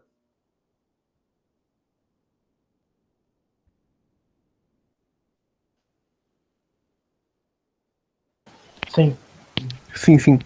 Tá claro para todo mundo? O porquê eu estou dividindo e a gente já sabia resolver isso aqui antes, inclusive. Tá claro? Beleza? Bom, e veja como a gente aplicou isso sem nem ao menos saber. Olha só, lembra lá da palavra chinelo? Né? A gente queria, a gente quer agora, na verdade, vamos mudar um pouquinho, né? Esquece aquele problema, é um outro problema com a mesma palavra chinelo, tá? Então, queremos agora obter quantos são os anagramas de modo que as 3 vogais estejam separadas. Lá, eu queria saber as vogais juntas. As 3 juntas. Aqui, agora, eu quero saber as 3 vogais separadas. Primeiro, vocês entendem que isso não é complementar do outro? Sim, porque no outro todos estavam juntos. A negação de todos estarem juntas não quer dizer que todas estão separadas. Né? Não quer dizer que todas estão separadas, mas todas separadas com certeza não estão em todas juntas. Isso aí. Isso aí. Estarem todas separadas quer dizer que você não pode ter nem 2 letras vogais juntas. Certo? Então, é mais particular ainda. Então, similar àquele exemplo 5, vamos pensar da mesma forma. Então, inicialmente, vamos remover as vogais, vamos ordenar as consoantes, vamos escolher 3 lugares. O que foi, amor? Vamos escolher 3 lugares para ocupar as vogais. Assim vai ser o script para resolver o problema. Tá? Então, olha só. Por que isso aqui vai resolver? Vamos olhar com atenção. Ordenar as vogais, as consoantes, certo? Para ordenar as consoantes, você tem 4 fatorial maneiras, porque você tem 4 consoantes aqui distintas. Agora, a gente quer escolher 3 lugares para ocupar as vogais. Dentre quantas? Você tem o seguinte, 5 posições, certo? Dessas 5 posições, você quer escolher 3 delas. Então, é exatamente o mesmo problema dos nadadores ali. Então, olha só, as consoantes. Então, tem uma consoante aqui, outra aqui, outra aqui, outra aqui. Certo? Então, são 5 posições, porque você tem aqui agora, para encaixar as vogais, aqui, ou aqui, ou aqui, ou aqui, ou aqui. Mas você tem que escolher não um lugar dessas 5, porque as vogais não vão estar juntas, mas vão estar separadas. Então, dessas 5, você quer escolher 3. Tá claro aqui? Sim. Você tem 5 Então, espaços, dessas escolher 5, você tem que escolher 3 lugares. Então, de fato, o arranjo de 5, 3 a 3. Beleza? São 3 vogais, né? Então, são as vogais E, I e O. Para a primeira vogal, ela pode aparecer em um de quantos lugares? 5 lugares. Pelo princípio multiplicativo, você vai ver as possibilidades do que o E pode entrar. Você já estabelecendo um lugar dentre essas 5, vão sobrar 4 lugares para a outra poder escolher uma. Enquanto para a outra vão sobrar 3 lugares. Aqui, ó, é o arranjo de 5, 3 a 3. Beleza? Então, você tem isso que responde essas possíveis escolhas que você pode ter para que as vogais entrem dessas 5. Você não quer a ordenação das 5, mas a de 3 delas só. Tá? Então, vou ler o que está aqui. Escolher 3 lugares para vogais. Temos aqui 5 posições, antes da primeira vogal, entre a primeira e a segunda e tudo mais, para ocupar somente 3 letras E, I e O. Certo? Então, é justamente esse arranjo que vai dar essa contagem aqui.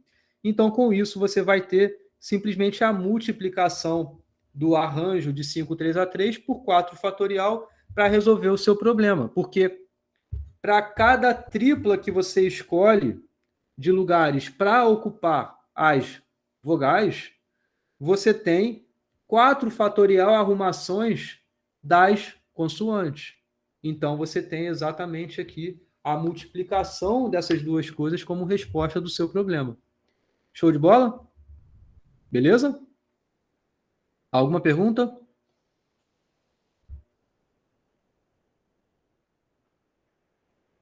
Por enquanto não, professor. Tá. Então, fiquem com isso em mente. Perguntação é a arrumação de todo mundo. Arranjo, a gente vai particularizar, querer saber a arrumação de pedaços menores. Então, por exemplo, você tendo aqui 20 alunos, eu quero saber os 2 que vão tirar a maior nota. Então, eu posso falar pares, né? Pares aí entre vocês. Eu só estou interessado em 2 do conjunto de 20. E a ordem aqui é importante. Certo? Porque se primeiro veio um aluno com a matrícula, sei lá, 20, e depois veio um aluno com a matrícula 10, para o meu problema, isso é diferente do caso do primeiro aluno ter vindo a matrícula 10 e o segundo ter vindo a matrícula 20. É exatamente esse problema que eu falei antes ali, quando eu pensei em pódio também. Quando eu falei em pódio, você pode ter um pódio A, B, C, o primeiro é o A, o segundo é o B, o terceiro é o C, que é diferente de C, B, A, porque o primeiro é o C, o segundo é o B, o terceiro é o A, certo? E essa contagem é o que ajuda a gente a fazer isso. É do total a gente tirar, né, a arrumação do pedaço que a gente não quer.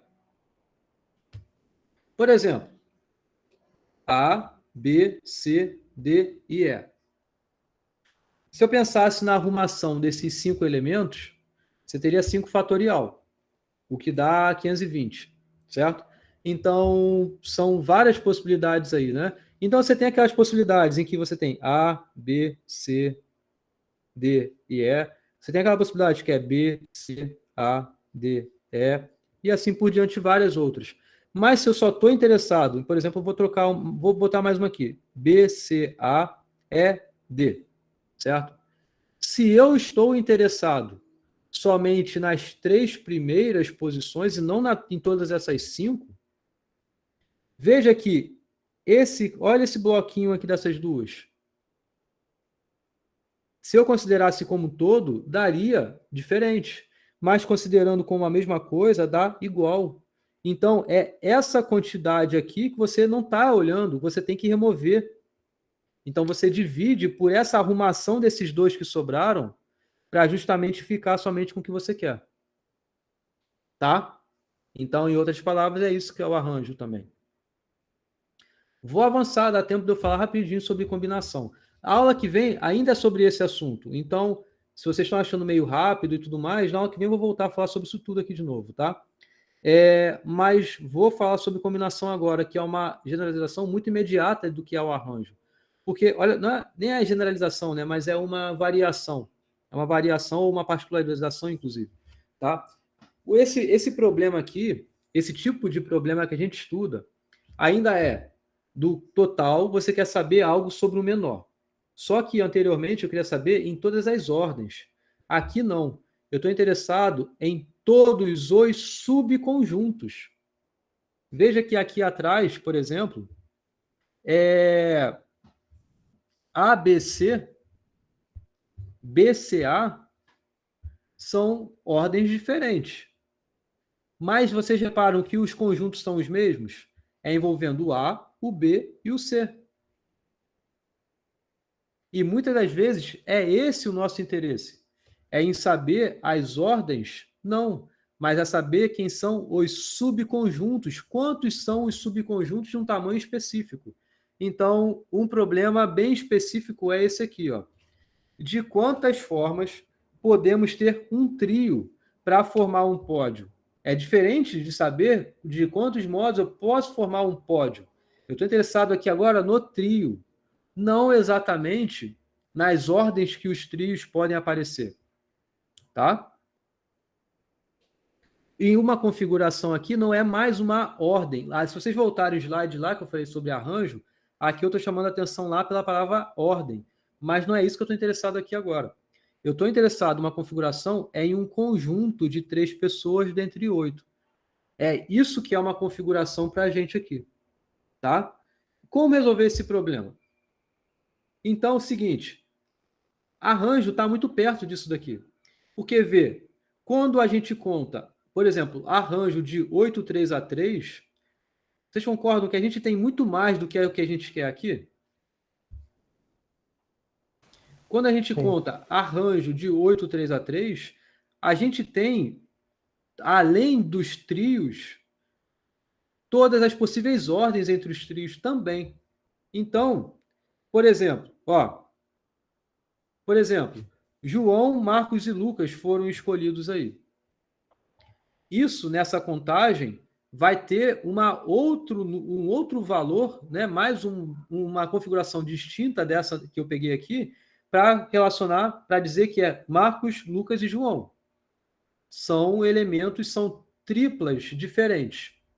Mas o trio é igual, né? Então, porque lá faz importância para a gente, mas aqui não é para fazer importância. Aqui é para associar a uma mesma coisa, tá? Então, olha só, nota também que cada conjunto de 3 elementos, aqui, por exemplo, né, arranjo 8, 3 a 3, eu estou interessado em 3 elementos. Vocês concordam que existem 3 arrumações entre eles? Aqui, por exemplo, veio João, Marcos e Lucas.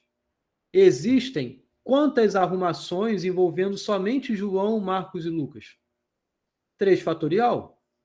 Pode ser João, Marcos e Lucas, pode ser Marcos, Lucas e João. Enfim, 3 fatorial, 6 modos.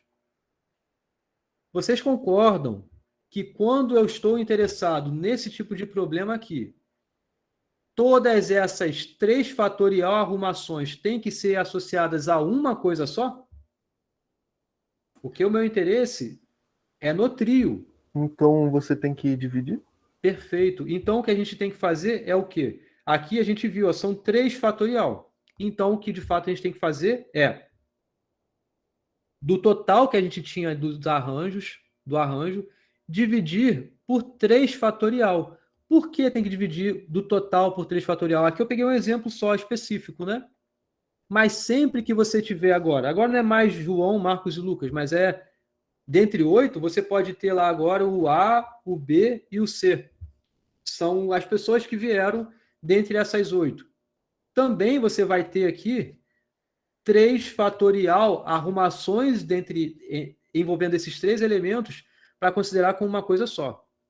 Então, dessa contagem de arranjo de 8, 3 a 3, que é uma quantidade enorme de elementos aqui, é como se você juntasse em caixinhas, em bloquinhos de 3 fatorial. Então, 3 fatorial vou se juntar, 3 fatorial vou se juntar, vou se juntar, vou se juntar. E o nosso interesse para essa contagem aqui é nesse número de bloquinhos que você formou, que é o total dividido pelo 3 fatorial. E o total é o arranjo que a gente já tinha feito. E isso que está aqui embaixo é a arrumação, as permutações desse subconjunto menor que veio aqui. Que no caso é o 3 aqui, né? Entendeu? Então, o que a gente tem é isso. Isso é combinação. Arranjo dividido por K fatorial. Ou seja, arranjo de NKK dividido por K fatorial. Melhorando as contas, né? A gente sabe que arranjo é N fatorial dividido por N menos K fatorial. Isso foi o que a gente viu ali atrás, né? Passando essa conta para cá, vai ficar isso dividido por K fatorial. Ou seja, divisão aqui de 2 frações. repete o numerador e inverte e multiplica pelo inverso do divisor, né? Então dá justamente o que está aqui. Então, isso é combinação. Combinação de n k a k é n fatorial dividido por n menos k fatorial vezes k fatorial. Não precisa decorar. Viu como tudo veio em consequência? Com consequência do princípio multiplicativo, a gente consegue evoluir para a permutação, que consegue evoluir para arranjo, que consegue evoluir para isso que está aqui, de combinação. Tem 2 minutos. Vou fazer, dá para fazer em rapidinho esse exemplo aqui? Na aula que vem eu vou voltar, o assunto é o mesmo da aula que vem, tá? Não tem aula nova, não tem matéria nova na aula que vem. Era só se não desse tempo para eu falar tudo, aí ficaria para terminar na aula que vem. Mas eu trago exercício e tudo mais. Aí eu vou fazer exercício sobre isso sim. Tá? Bom, o exemplo. Quantas diagonais em um polígono regular de n lados possui? Tá? Então, a resposta para isso é o seguinte. Vou colocar direto isso daqui, um polígono, tá? Porque você tem aqui n pontos. Esse, certo? E aí, as diagonais são o quê? São justamente esses segmentos aqui, né? A gente quer saber quantas são. São várias, mas são quantas? Dado que tem n lados. Então, primeiro você pensa como se fossem pontos isolados. São n pontos. Se você fizer combinação de n2a2, você vai ter todos os pares. Então, você vai ter esse par contado, esse par contado, esse par contado. Estão enxergando? Esse par contado também. Esse par contado, esse par, esse par, esse par. Então, todos os segmentos vão estar nessa contagem de combinação de n2a2. Tá claro? Só que não são esses pares todos que eu estou interessado, certo? Eu estou interessado em, desse total, eu vou remover, então, exatamente esses que representam os lados. Isso é o que eu não quero. Todos os pares, ok. Desses todos os pares, eu tenho aqueles que representam os lados, então são n lados que não estão na diagonal, mais a quantidade de diagonais. Então, a quantidade de diagonais é combinação de n2a2 menos n. Resolvendo as contas aí, vai para lá, vem para cá, você conclui a quantidade de diagonais que tem no polígono regular. Beleza? Então, vejam como a gente consegue aplicar esse conceito em vários outros assuntos aí. Por exemplo, de geometria, né? Tem justificativa disso usando geometria e tudo mais e tal. Mas, enfim, também dá para usar combinatório. Tá legal? Ok? Sim, sim. E também não é o único jeito de pensar em resolver essa questão. Tem outros. Tá legal? E envolvendo ainda a combinatória, que é até um de modo mais direto às vezes. Isso aqui eu estou usando um pouco do complementar também, mas a gente pode usar de um jeito direto. Tá? 8:02. Posso encerrar? Pode. Tem uma pergunta? Professor, tu deixou a Avon 3 até domingo. Deixei.